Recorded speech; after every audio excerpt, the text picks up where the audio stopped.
Então, chegou lá mais cedo. É um excelente livro, uma boa reflexão.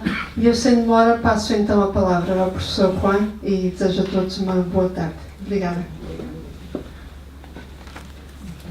Então, boa tarde a todos. É um gosto de estar aqui na nossa livraria para fazer, de facto, esta conversa que serve de apresentação do texto e, sobretudo, das ideias que nele vêm aqui partilhadas. Mais do que fazer uma apresentação formal do texto, embora alguma coisa se vá dizer, como é óbvio, é o texto que nos convoca aqui, pensámos, de facto, que seria interessante elaborar alguma reflexão, algum diálogo a partir do que o texto pode provocar e o exercício de leitura do texto pode provocar em nós.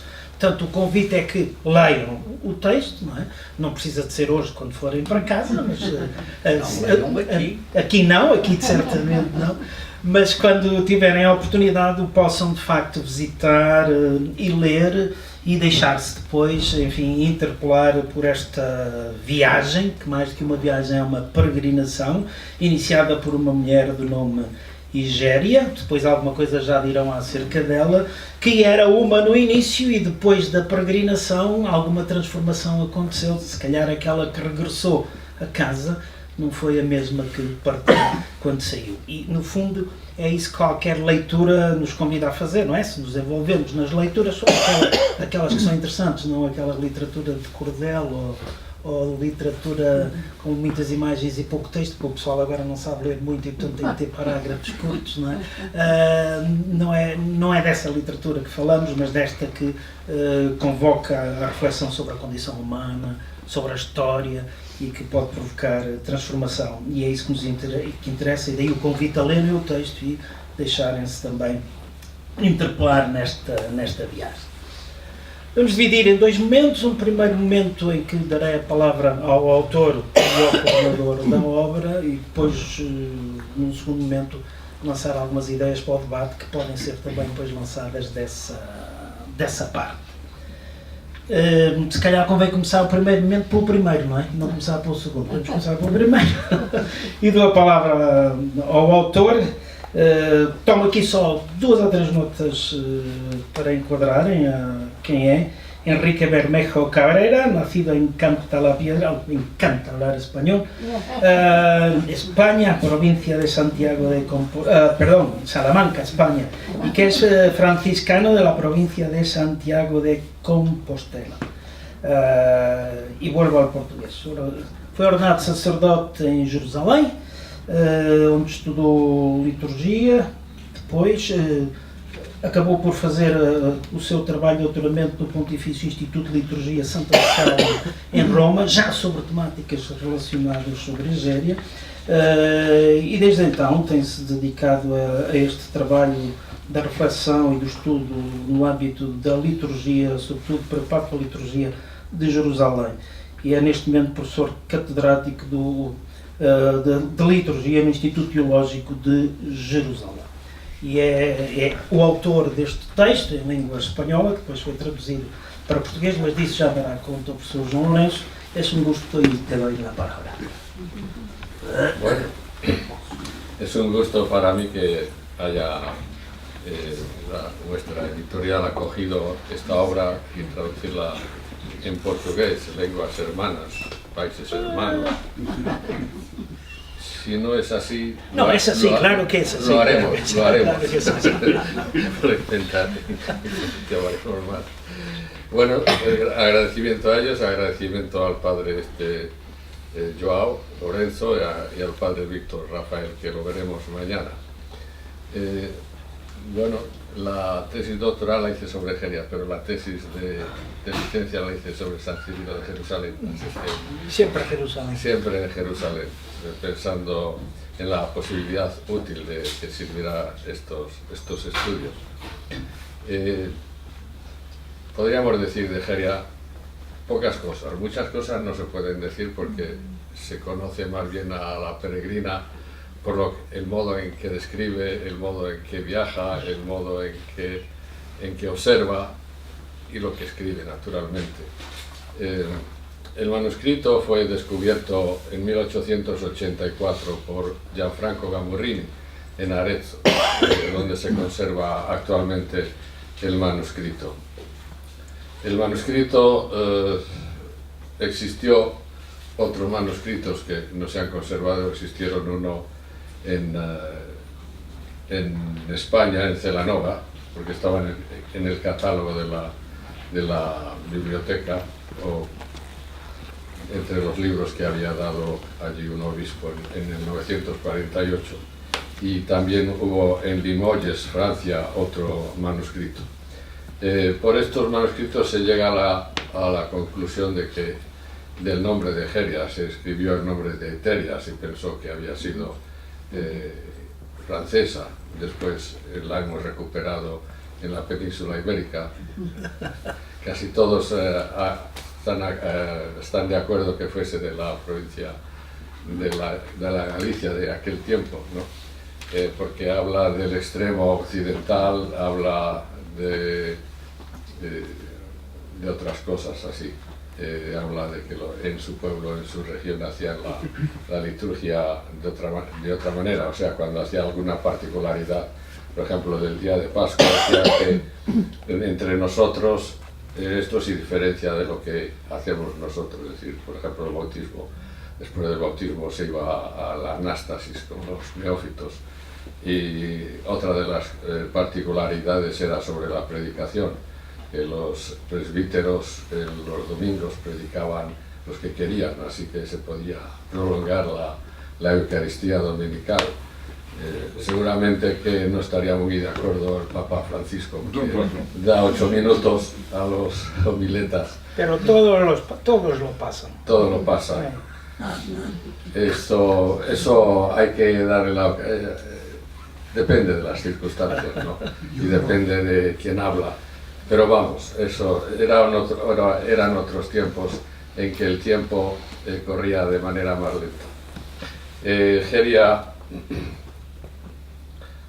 según Valerio del Bierzo, fue un monje del Bierzo, escribió sobre ella y recorre más o menos, describe lo que Egeria ha descrito para darles a los monjes un ejemplo a seguir de intrepidez y de dedicación.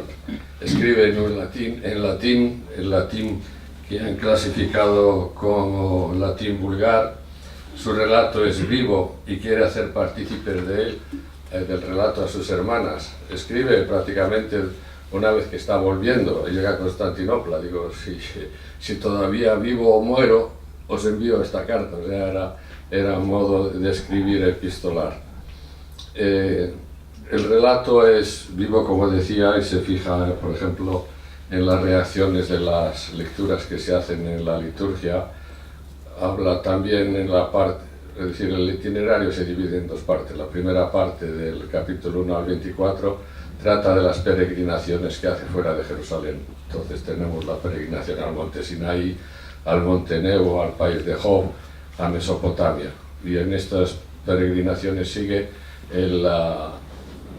los itinerarios del Antiguo Testamento, y con ocasión de estas peregrinaciones hacen las liturgias de peregrinación, consistentes en una oración, en un salmo, en una lectura que habla de lo acaecido en el lugar y termina con una oración. Si es un obispo, pues también hay un añadido que es la bendición, así que al final nuestro obispo nos podrá dar también una bendición para que sea esta reunión más fructífera espiritualmente.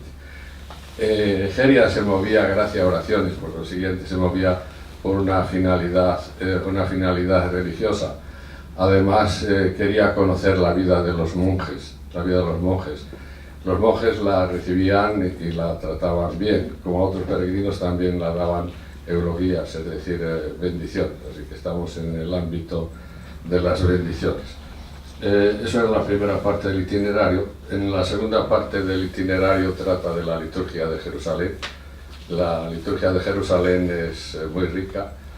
Seguramente ella, más que escribir, es decir, escribió, pero cuando escribió tenía que ser informada, haber sido informada, además de la práctica, de la asistencia a las celebraciones. Es tan precisa que tiene que quizá consultado algún diario de lo que hacían los monjes, al menos haber consultado o tomado notas de las celebraciones, porque las celebraciones describe las celebraciones de los días ordinarios, las celebraciones del domingo y las celebraciones de la Semana Santa. Las celebraciones de los días de diario tenemos los himnos matutinos, sobre todo de la más sugestiva es la del lucernario, que comienza con el rito del lucernario, de tomar la luz de la lámpara que día y noche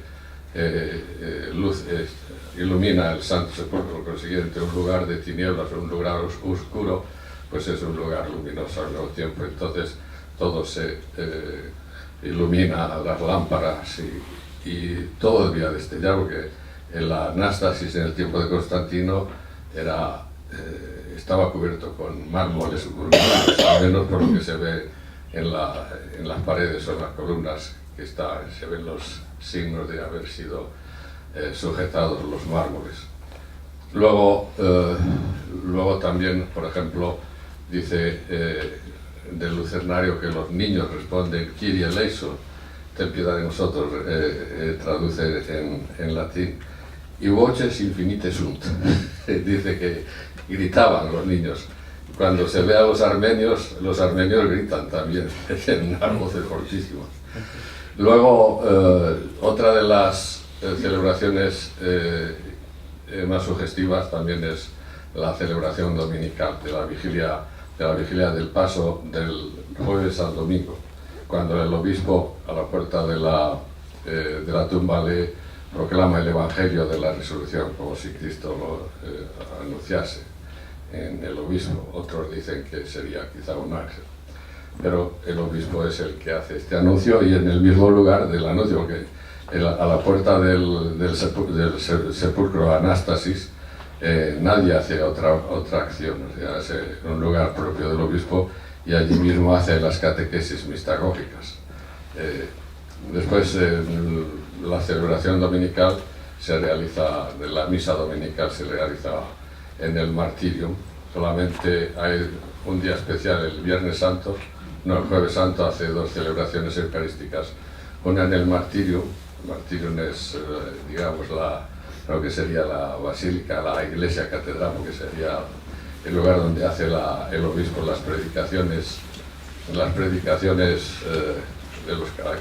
a los catecúmenos. Yo he tenido vocación de obispo solamente por imitar a San Cirilo de Jerusalén, por el entusiasmo de poder transmitir la predicación, la mistagogía de las celebraciones. Así es que los obispos tienen esta característica. Además, este obispo, ¿cómo se llama? Alejandro, además de ser teólogo, tiene esta facilidad, esta facultad de poder explicar a los fieles los contenidos teológicos, celebrativos y mistéricos. Eso es una ventaja, que un obispo puede hacer todo eso. ¿Y qué estaba diciendo yo? Estaba hablando del lucernario, hablábamos del domingo y la resurrección, bueno, la celebración, la vigilia de la resurrección, que hemos hecho, por ejemplo, una adaptación en una reforma tomando elementos de la liturgia de Jerusalén. Uno de los elementos han sido las vigilias cuaresmales, en los que el custodio, en este caso, va a la comunidad de San Salvador y lee el Evangelio de la Resurrección. No nos hemos atrevido a hacerlo a la puerta de la tumba, porque contravendría el status quo, y lo hacemos, de todos modos hacemos una celebración muy solemne, con el incienso, con el canto, etc. O sea, consiste prácticamente en el oficio de lecturas y en la vigilia, es decir, los salmos cánticos y la lectura del Evangelio de la Resurrección. Luego, ¿qué más podemos decir?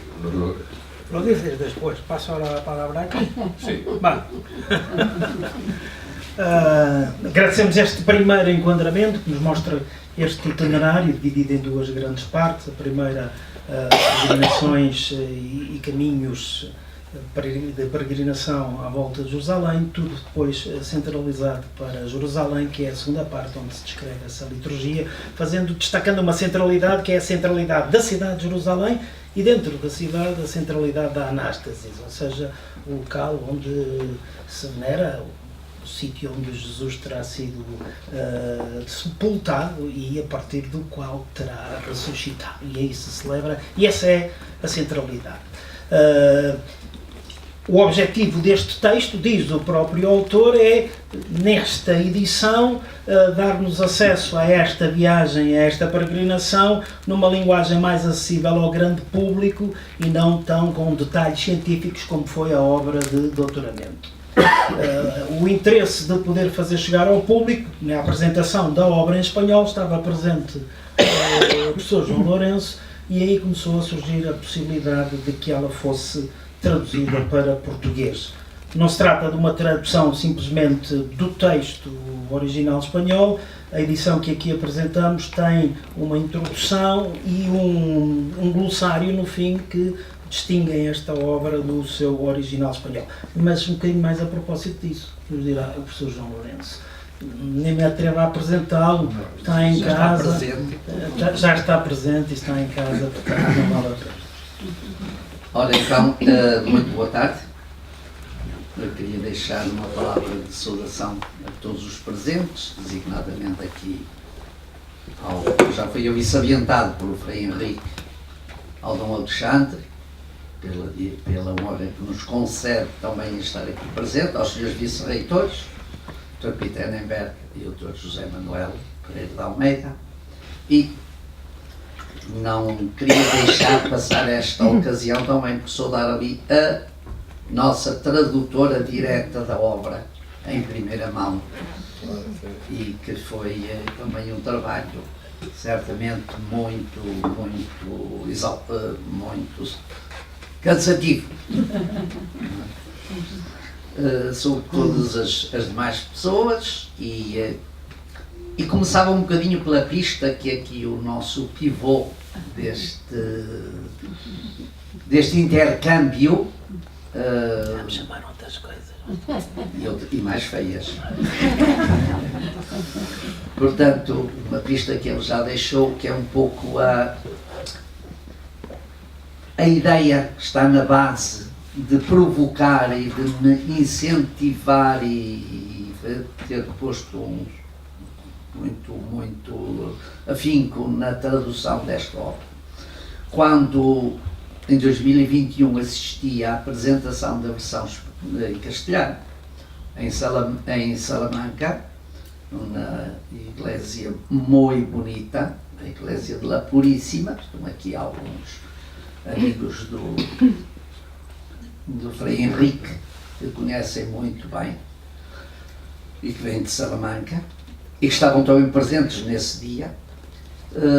E depois, no final, o Henrique me disse: João, podias tentar promover ou interessar-te pelo lançamento desta obra em português. Pronto, eu trouxe a obra comigo e diligenciei nesse sentido, embora face às diversas circunstâncias, isto demorou algum tempo no tempo. Tornou este tempo um bocadinho longo por várias razões, entre as quais também para convencer o meu confrade Frei Vítor Rafael, comissário da Terra Santa, a dar apoio, porque uma obra destas, tradução, edição, etc., foi necessário investir. Mas o investimento foi feito, provavelmente como Igéria fez. Só que Igéria, não sei, não deve ter investido muito do seu dinheiro, mas investiu muito do seu tempo, porque Igéria faz o itinerário não apenas, e as suas visitas, não apenas para as saborear, foi também para as levar a outras pessoas, que ela chama sorores, portanto irmãs, provavelmente faziam parte da sua comunidade em Istambul ou em Espanha, e o seu objetivo era levá-las a saborear aquilo que ela própria estava a sentir nesta caminhada de contacto direto, celebrativo, com os lugares da paixão, da vida, enfim, dos personagens bíblicos. E, portanto, nós também sentimos um pouco, quer este meu confrade, quer eu próprio, que esta obra pode ajudar todos aqueles que visitam a Terra Santa a perceber um pouco mais a profundidade dos mistérios ali venerados, celebrados, particularmente na dimensão da própria liturgia. E Frei Henrique já se salientou aqui as diferentes áreas, os diferentes ramos, podemos assim dizer, da peregrinação empreendida por Igéria, com diferentes etapas, mas o centro da viagem de Igéria situa-se em Jerusalém. É a vivência do mistério de Cristo, na sua vivência da paixão, mas também da ressurreição como centro da experiência da vida cristã. E foi um pouco neste sentido que me pareceu que era importante poder dispor, na nossa língua materna, também a riqueza desta obra. E assim, creio que estamos aqui a tentar trazer para hoje aquilo que foi uma experiência rica.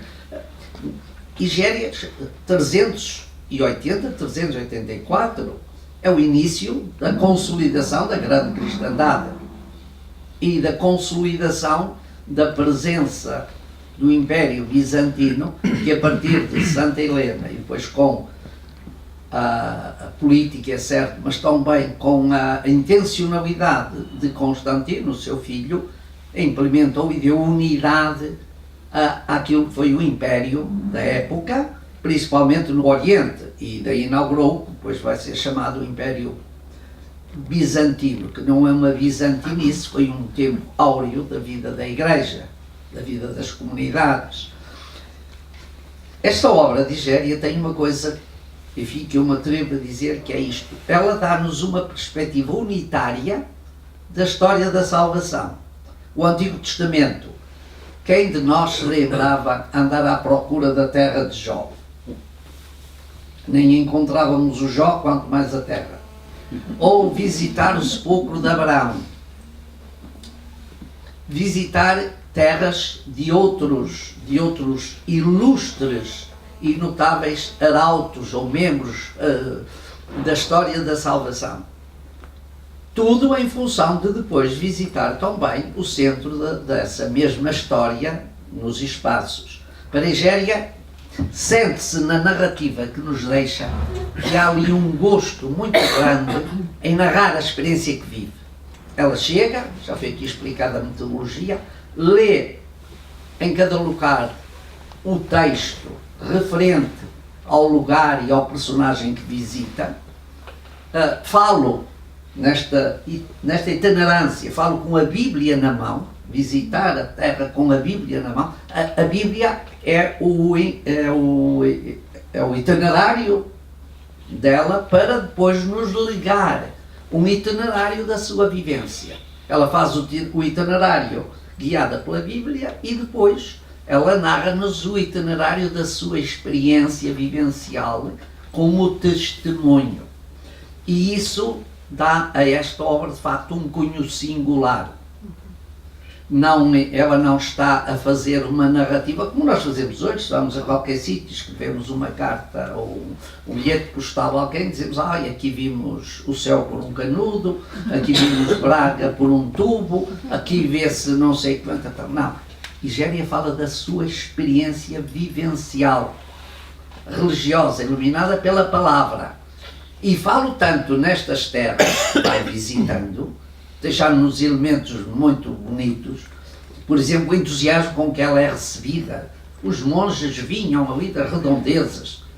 Sabem que nessa altura estes itinerários estavam cheios de monges e de monjas também. Estavam cheios de cenóbios. E os monges vinham para a receber, para a acolher, para celebrar com ela, e ela ficava profundamente agradada. Diz muitas vezes: fui recebida por um bispo carinhoso, foi muito meigo, trouxe-me das frutas do quintal dele, etc, etc. Portanto, tem pormenores vivenciais muito ricos e muito bonitos. E esta obra empresta este texto pode ajudar a criar uma dinâmica de peregrinação que enriqueça fundamentalmente não apenas os olhos, que são importantes, mas enriqueça o coração das pessoas no seu ir e principalmente no seu vir, no seu regressar. E foi um pouco esta dinâmica, ou estas motivações, que me levaram também a gastar um bocadinho do meu tempo a completar e a tentar desdobrar mais, porque eu sinto, e está aí na introdução, Igéria é o paradigma de uma verdadeira peregrina ou peregrino que vai à Terra Santa, que vai seguir os caminhos de Jesus, não apenas para seguir os caminhos, mas para viver a experiência daqueles que estão na base, nas origens desses mesmos caminhos. E tudo isto para mim me parece ser muito importante, porque o Frei Henrique muito mais, mas eu que tenho uma paixão muito grande pelo espaço geográfico daquilo que designamos Terra Santa ou Jerusalém, pois creio que Igéria teve muito mais, porque deixou-nos uma mensagem muito mais rica do que aquela que eu poderia deixar. Muito obrigado. Passamos então à segunda parte, em que eu, enfim, lançarei uma outra questão, tanto aos autores, e depois a partir daí abrimos o diálogo. Gostava de salientar duas questões, um bocadinho até na sequência do que o professor João acaba agora de dizer. Salientar que estamos num tempo onde se está a forjar aquilo que vai ser a identidade cristã e a maneira como se pensa o cristianismo. Basta a esse propósito pensar que estamos neste momento a celebrar os 1700 anos do Concílio de Niceia, não é? 325, e isto anda 380, portanto estão-se aqui a forjar essas coisas todas. Niceia, Santa Helena, exatamente. Édito de Milão, fazem uma reconfiguração total daquilo que era a cristandade da época, ainda em fermento. A fazer-se. E é este a fazer-se que eu gostaria agora daqui convocar. E convocar a partir da imagem da peregrinação. Poderíamos dizer a esse propósito que este livro é muito atual, porque estamos todos habituados a ver nas estantes das livrarias narrações de viagens, não é? A viagem aqui, a viagem acolá, e a gente faz... Bem, e se formos para o mundo do digital, uma pessoa faz uma visita a qualquer lado e faz logo aí, apresenta... É verdade que há aqui a narração de uma viagem, mas é uma viagem substancialmente distinta, porque se trata da peregrinação. E era esta a ideia agora que eu queria convocar para o diálogo. O que move Igéria não é a simples curiosidade de conhecer outros locais, ou mais locais, ou porventura locais estranhos, distintos da nossa cultura. Aquilo que move Igéria é outra coisa, que a faz mover. E essa outra coisa tem a ver com a memória do que é, lo voy a decir despacio, porque te voy a hacer uma pergunta. A memória, que é a memória que tem a ver com aquilo que tem a ver com a sua fé, não é?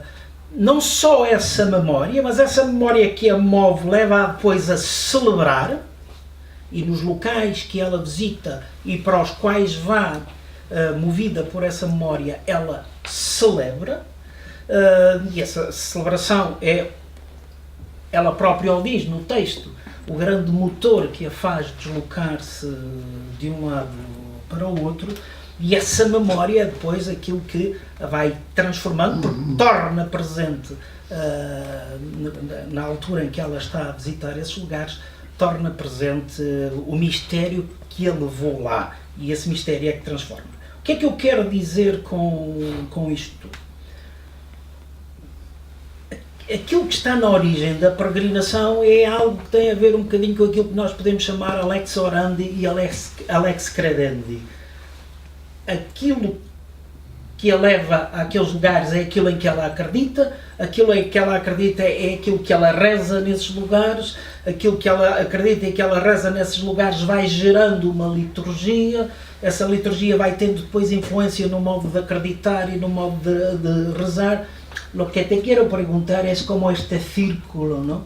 Cómo este creer y este rezar se van influenciando una manera de celebrar que al institucionalizarse de esa manera va después influenciando la manera de creer y de rezar. O sea, ¿qué círculo vital hay aquí para la experiencia cristiana, para toda esta experiencia de peregrinar? Ella va fundamentalmente, se mueve gracias a oraciones, ella dice así, y va a los lugares santos, a los lugares que encuentra en la Biblia, y sigue, se hace acompañar de personas que conocen los lugares. El itinerario, ella dice, lochinotores, conocedores de los lugares. Por consiguiente, cuando va al monte Sinai se hace acompañar de los monjes y en los lugares va leyendo la Biblia, los acontecimientos bíblicos referentes a los acontecimientos y a los personajes. Llegando a los lugares se realiza una, como hemos dicho creo antes, Una celebración. Una celebración, una liturgia del peregrinaje, algunos han escrito. Padre Matías Auger, que daba clase del itinerario de Geria, lo presentaba, liturgia del peregrinaje. Esta liturgia no es que la haya inventado ella, yo creo que son liturgias ya previstas, porque estaban previstas qué lecturas se hacían en cada lugar y cómo se actualizaba la memoria de cada lugar. Entonces consistían en una oración, se preparaba, digamos, el ambiente de la celebración. No creo que fueran muchas las personas que participaban en esta liturgia, eran los que iban, seguramente los que la acompañaban y los que vivían allí. Se hacía una oración, se hacía o se cantaba un salmo referente a la lectura que se haría, se realizaría después, porque era la lectura referente al lugar que se hacía, y luego una oración y si estaba el obispo hacía ya la bendición. O sea, eran lecturas aptas al lugar, porque cuando se trata de la liturgia de Jerusalén será apta diei et loco. Entonces las liturgias de Jerusalén se relacionan con el lugar, el edificio, no tanto el edificio que pueda cubrir, el edificio que la anástasis que construyó Constantino tiene el significado de proteger, embellecer el lugar, hacer posible que se celebre allí. O sea, son memorias. Entonces, cuando se hace la liturgia en un lugar, la liturgia del día o la liturgia, sobre todo, del año litúrgico, son liturgias apte diei et loco. Entonces son liturgias que hacen memoria, la memoria que vive allí. Por ejemplo, cuando el Jueves Santo u otros días, cuando se va de un lugar a otro para leer el Evangelio en el lugar y reactualizar el acontecimiento bíblico litúrgico, el obispo es acompañado con himno, y siempre es el obispo el sujeto principal de la celebración, y luego están los monjes, está el clero que acompaña o realiza esta, es decir, y este caminar de un lugar a otro es lo que proporciona que la liturgia de Jerusalén sea una liturgia local, una liturgia geográfica, la geografía de los santos lugares que tiene el misterio apto diei et loco, más o menos así. Gracias. Pego nesta mesma questão da peregrinação e do caminhar, e hoje o caminhar também é uma coisa que está muito em moda. Basta pensarmos nos caminhos de Santiago, não é? Como há cada vez mais gente a percorrer esses caminhos, pelos mais diversos motivos.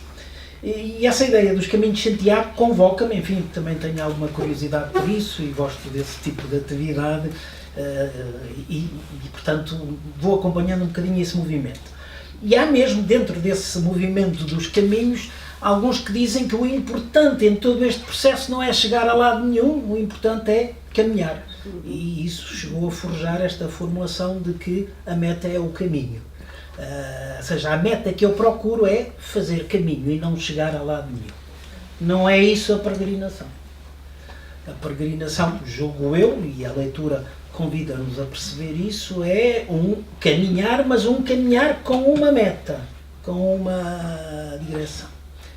E permitam-me evocar isto. Gosto muito de caminhada em montanha e sempre que posso pratico. Cheguei mesmo a fazer algum curso dessas coisas e lembro-me bem o que o meu guia me dizia, que em montanha, numa caminhada em montanha, temos que ter muito claro para onde vamos, a meta para onde caminhamos, porque normalmente esse destino não se consegue numa linha reta, não é? Porque há um vale, há um monte, há o que seja, e portanto vou ter que provocar desvios e porventura pode haver momentos do caminho em que a minha direção, a minha meta está ali e eu estou virado para ali porque tenho que contornar o obstáculo. Ou seja, se eu não tenho a meta, vou-me perder. Igéria tinha uma meta clara. E de onde é que eu quero chegar? Neste exercício de caminhar, volto a convocar esta experiência do caminhar. Quem gosta de fazer sabe que recorre a uma série de coisas. Antigamente, uma bússola, um mapa, toda a cartografia, não é? Hoje utilizamos o GPS e uma série de apps que nos ajudam. Em todo o caso, precisamos de ter alguma coisa que nos guie. E a pergunta é esta: qual era a meta de Egéria e qual era o mapa que ela seguia neste exercício e como é que um mapa e uma meta são fundamentais ainda hoje para fazer a experiência cristã? Muito bem. Creio que a formulação da pergunta, se não é mais complexa, é pelo menos mais longa do que a resposta. Mas é muito interessante. Mas eu ia um bocadinho à base do que é o peregrinar na experiência bíblica. O fundamento, às vezes esquecemos isso. Eu coloco isto muito quando dou alguma preparação para os grupos que vão comigo à Terra Santa. A experiência do peregrinar nasce da própria vocação de Abraão. Deixa a tua terra e parte, e não tem meta, para a terra que eu te indicar. Ou seja, tem meta, mas não está precisa. Não é dita à partida, mas tem meta. Tem meta, mas não está dita à partida. O que significa que o peregrinar é também uma descoberta da própria meta. Em Igéria, essa meta já está definida pela fé, que é a meta de encontrar na celebração, no fazer memória, e ao fazer memória, recriar em si esta experiência com o Senhor ressuscitado. Eu creio bem que Igéria não passa pelo martírio. O martírio é o lugar do Calvário, mas o objetivo fundamental dela é chegar à anástase, que é o lugar da ressurreição. Isso é muito importante, e a centralidade disto está muito no seu itinerário. Portanto, só que em Igéria me parece que também é interessante destacar que ela vai não apenas para saborear o caminho, no sentido que nós diríamos sensorial. Ela vai para saborear o caminho, sim, numa dimensão espiritual, que é fazer a memória dos personagens e dos acontecimentos. E isso dá-lhe certamente um gozo, porque em cada etapa que faz, ela desdobra-se em expressões, em narrativas de louvor pelo lugar visitado, pela experiência tida, pela partilha feita, etc. Portanto, há aqui de facto um peregrinar que é envolvente, que não é simplesmente um andar. De facto, aqui o nosso desafiador, neste caso, colocou uma questão que é muito comum. Conheço muita gente que diz: vou viajar a Fátima. E hoje depois pergunta: o que eles vêm é dar umas voltas. provavelmente regressam muito melhores, se não mais, pelo menos muito mais cansados. Mas creio que nestas viagens, se não temos um sentido interior, uma dimensão interior, não sei muito bem se chegamos a ser, não são peregrinações, são caminhadas, são percursos, são exercícios e, portanto, há uma dimensão. A peregrinação, creio que em Nigéria descobre, de facto, muito isto, é a fazer a memória e celebrar para atualizar. Ela procura atualizar in loco, nos lugares, o acontecimento que aí se celebra, um personagem que aí se venera, a venerar e apreender o texto que nos narra isso, e tudo isso lhe empresta uma riqueza que vai para além da dimensão sensorial. Que bússola, que a aplicação é que ela usava? A aplicação já foi aqui referido com muito afinco, que era a Bíblia. Era isso que eu queria ouvir. A Bíblia era, mas a Bíblia era a bússola dos caminhos como é a bússola da fé. Não é? Embora nós muitas vezes tenhamos dificuldade em ver isto, mas a fé ilumina-nos para isso. Eu tive um confrade meu, quando eu era mais menino e moço, e ainda aprendi alguma coisa e era menos teimoso, que me dizia: Frei João, não se deve ler o Antigo Testamento. Disse, porquê? Aquilo é só pecados.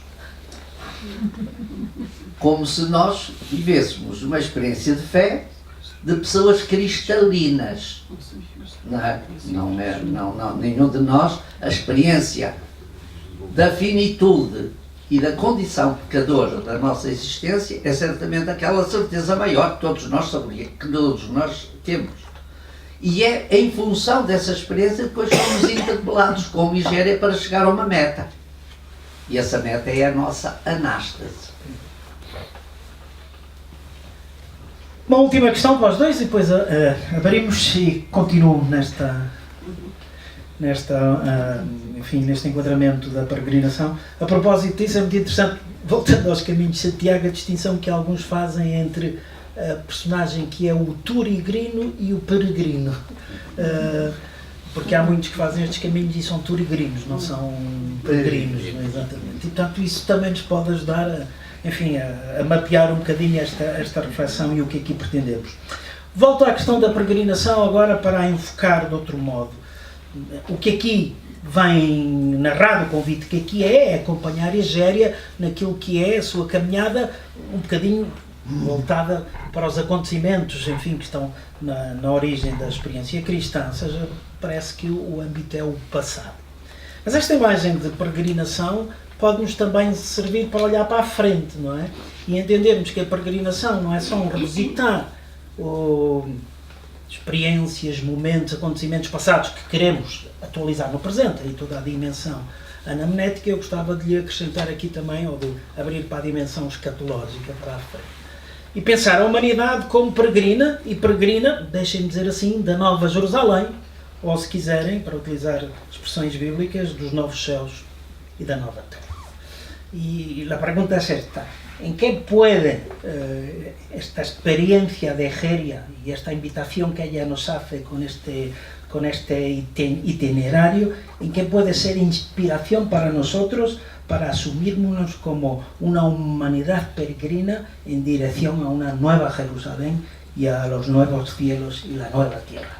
O sea, este ejercicio de habitar y transformar el mundo para hacerlo un mundo mejor, un mundo distinto, un mundo nuevo. Yo creo que Egeria no se preguntaba todas estas cosas. Claro que no.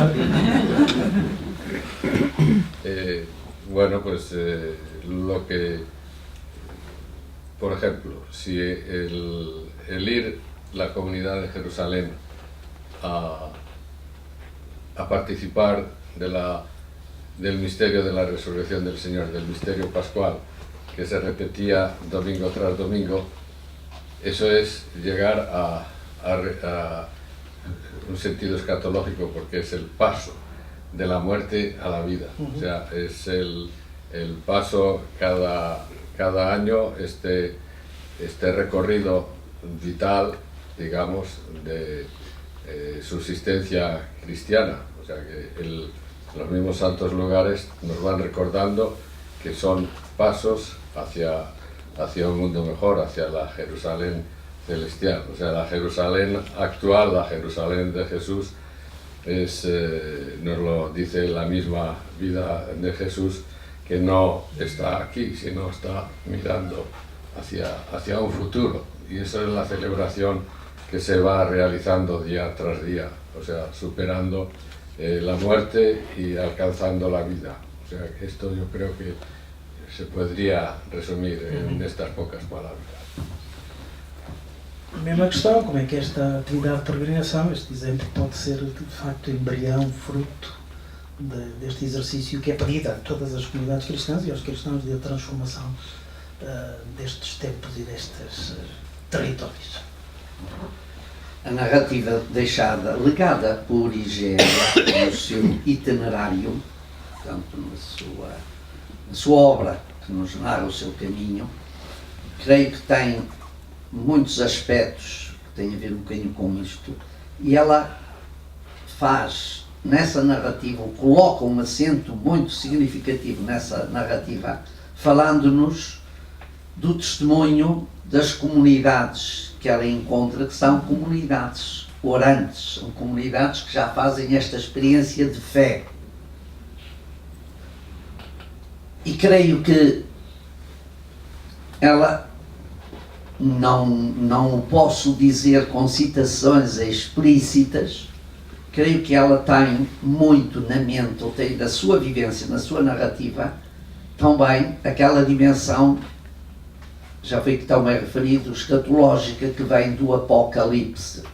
Descobrir nesta terra de peregrinação a tal etapa final que provém já não do percurso feito, mas da gratuidade de Deus, ou seja, como todos nós sabemos, os novos céus não são certamente parte da construção que fazemos cotidianamente com o testemunho da fé e o empenho da caridade, mas são também fruto da gratuidade de Deus que nos oferece este caminho que se descobre no caminhar e no peregrinar, que nada do que por onde, nada do aqui, do não, do aqui e agora é o definitivo. Estamos sempre em demanda, em procura, em busca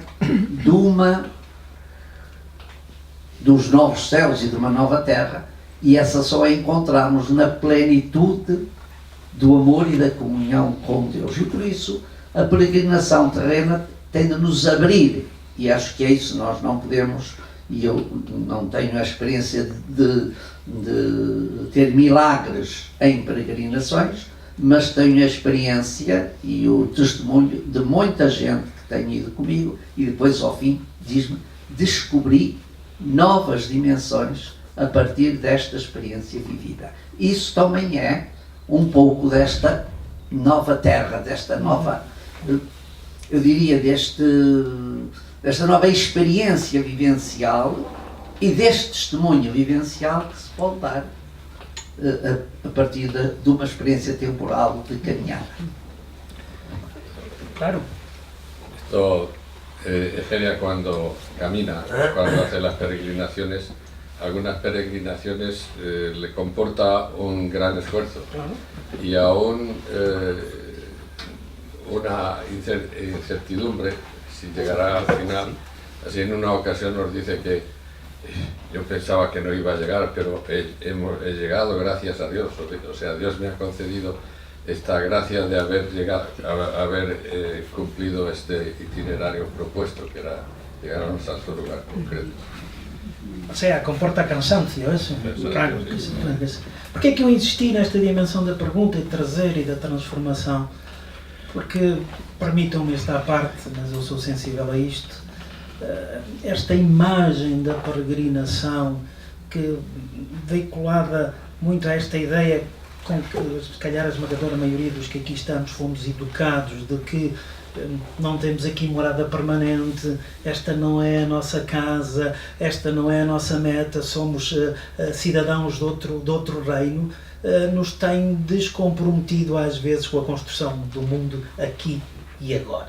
E, portanto, que a peregrinação não pode ser para nós descompromisso com a construção do mundo aqui e agora, apesar de sabermos que não termina tudo aqui e agora, mas esta cidadania do reino de Deus não pode descomprometer-nos da cidadania do aqui e de agora e da transformação deste aqui e de agora.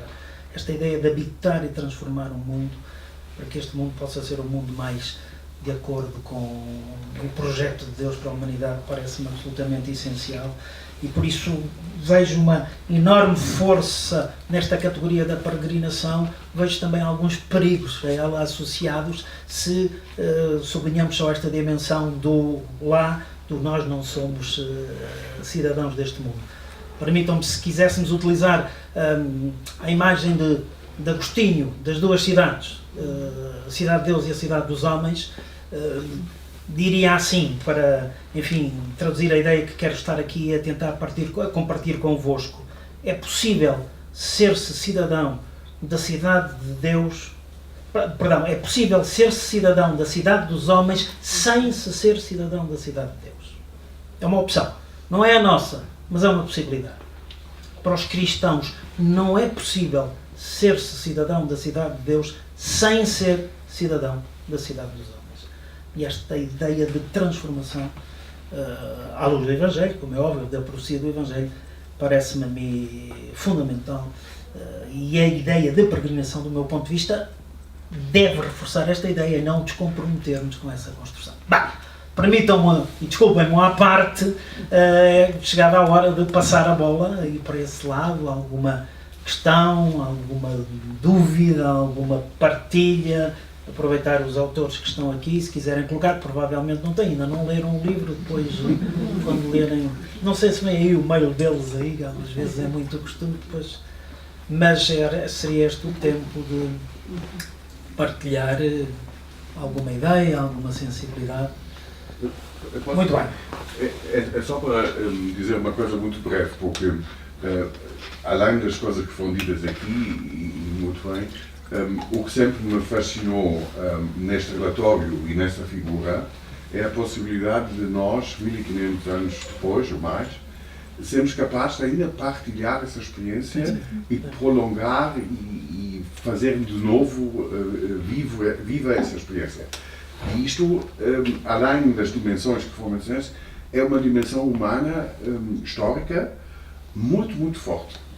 Ter aqui alguém que fez isso que nós também fizemos, ou fazemos, mas há tanto tempo, mas na mesma condição. Isto para mim é mesmo muito bonito. E mais, e estudar isso quando se é jovem. Pois está. É muito interessante que o próprio texto faz referência a algo desse e diz assim, porque Igéria visita terras que remetem para acontecimentos passados, mas visita-os hoje, o hoje dela. E nós hoje fazemos a leitura da visita que ela fez a terras passadas no hoje dela e nós fazemos isso no nosso hoje. E isso de facto é uma experiência muito interessante. O próprio texto dá conta dessa experiência.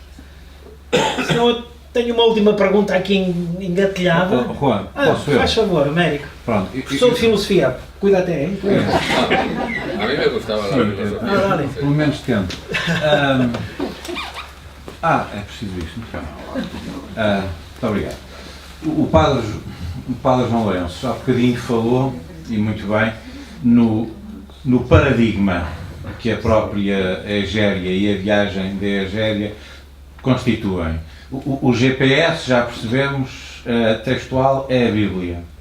Mas não haverá, eu não li a obra, portanto é a mesma pergunta de ignorante, não haverá um outro paradigma de peregrinação a iluminar, a guiar um GPS carnal para a viagem da Egéria, que é o peregrinar do próprio Cristo peregrino, porque afinal de contas quem peregrinou primeiro lá com a carne em dor e depois a Anástasis foi Cristo. É completamente estúpida a minha questão ou nem por isso? O outro diria que nem por isso. Nem por isso. Muito obrigado. Sim, já estou. bueno, no sé si respondo, pero te hablaba de la escatología. Sí. De la escatología. Entonces, el año litúrgico es de escatología, porque si se comienza en Nazaret, sigue Belén que nace, después realiza todo su ministerio apostólico, luego llega la pasión, la resurrección, y luego, después de la resurrección, va al Monte de los Olivos y asciende al cielo. ¿Qué más escatología quieres tú? O sea que el año litúrgico es una proyección escatológica del cristiano en la vivencia litúrgica y allí, en los lugares alto día y loco. Aí está. Também liga com o que estavas a dizer, Jesus. Américo, eu sinto, e quando se lê o texto e se reflete o texto de Igéria, que há um paradigma que a guia nos múltiplos etapas ou ramos da sua peregrinação. Ela quer ir à terra de Jó, de Abraão, quer ir ao Sinai, não é como muitos que vão lá para ver o nascer do sol de manhã, e como sucedeu a mim, com um paradigma muito, com um acontecimento muito simpático, que eu posso depois dizer para descontrair um bocadinho. Não, ela vai porque quer ir seguir os passos de Moisés. Quer ir ao Monte Nebo, seguir os passos, percorre o deserto, porque quer ir ao Egito. Vai ao Egito, a narrativa depois ali vai desaparecer, mas ela vai ao Egito onde estiveram os filhos de Israel. Quer dizer, por trás, quer ir ao mosteiro de Santa Tecla, porque Santa Tecla era um testemunho popular, popularíssimo naquela altura. E muitos outros lugares. Há sempre alguém a desafiar o itinerário. Ela não, eu diria, ela não vai de qualquer forma. Ela vai incentivada, motivada, porque há ali uma figura paradigmática que a motiva a fazer o mesmo trajeto. E esse trajeto não é para ficar encerrado ali, é para depois, e por isso acho que o itinerário está muito bem, provavelmente é narrativa, eu diria, sequencial, mas o itinerário está muito bem porque tudo depois converge para a centralidade de Jerusalém. Que é a centralidade de Cristo. Não é? E a centralidade de Jerusalém está exatamente na Anastas, onde se celebra o mistério da morte e da ressurreição, e a experiência, eu diria, transformadora, que ali Igéria experimenta na oração das comunidades permanentes, porque é muito bonito a narrativa que ela faz. Já foi aqui um bocadinho referido, não era de forma atrapalhada, mas era de forma muito procurada, vivida, que as comunidades, os participantes, percorriam aquelas etapas com grande entusiasmo, com grande fervor. Parece que não tinham, as noites parece que não tinham um convite ao sono. E as horas não convidavam a regressar a casa, ficavam ali intensamente envolvidos nesta atmosfera de vivência que era muito importante. Mas o que eu estava para dizer, só para rir um bocadinho, em 1988 eu levei um grupo de estudantes e de vários também eclesiásticos, incluindo o Dom José Policarpo, que ia iniciar o caminho de ser reitor, o Dom Horácio Cristino e outros notáveis, e subimos ao Sinai. E o Dom José disse-me: eu vou a esta peregrinação, porque eu nunca fui ao Sinai, gostava muito de ir.